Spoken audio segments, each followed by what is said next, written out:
तेजस्वी यादव जी, राखी के पवित्र दिन भी आपने बहनों को छल और फरेब की राखी बांधी।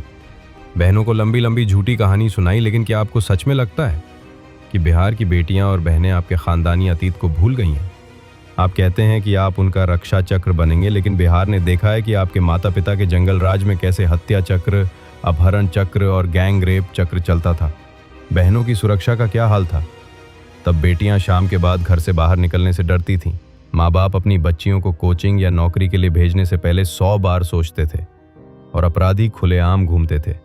आप बेटी के जन्म से लेकर उसकी आमदनी तक के लिए योजनाएं गिनाते हैं, लेकिन उन्हें तो सारी योजनाओं का सुरक्षा चक्र नीतीश जी पहले ही दे चुके हैं। आप कम पढ़े लिखे हैं। शायद आपको मालूम नहीं होगा कि नीतीश जी बेटियों के जन्म से लेकर उनके पोशाक, उनकी साइकिल, उनकी फ्री पढ़ाई, एग्ज़ाम पास करने पर एक मुश्त राशि, फिर आगे की पढ़ाई के लिए स्टूडेंट क्रेडिट कार्ड, रोजगार करना चाहे तो स्टार्टअप पॉलिसी से मदद, नौकरी करना चाहे तो बिहार की बेटियों के लिए आरक्षण तो है ही, यहाँ तक कि बुजुर्ग महिलाओं के लिए पेंशन। जब जन्म से वृद्धावस्था तक महिलाओं के लिए मदद का हाथ बढ़ाई हुई है नीतीश सरकार, तो फिर आप क्या झूठ का बोल बच्चन देकर इन्हें बेवकूफ़ बनाने की कोशिश कर रहे हैं? तेजस्वी जी, आप विधवा पेंशन का वादा तो करते हैं, मगर ये नहीं बताते कि लालू राबड़ी राज में आपके गुंडों ने कैसे लाखों महिलाओं को विधवा बनाया।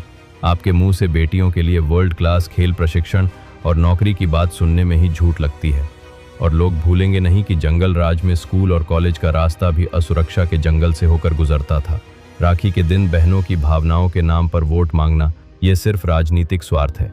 बिहार की बहनें जानती हैं कि तेजस्वी की रक्षा का मतलब है फिर से वही डर, वही अपराध, वही जंगल राज, जिसमें ना तो बहनों की इज्जत सुरक्षित थी, ना उनका भविष्य।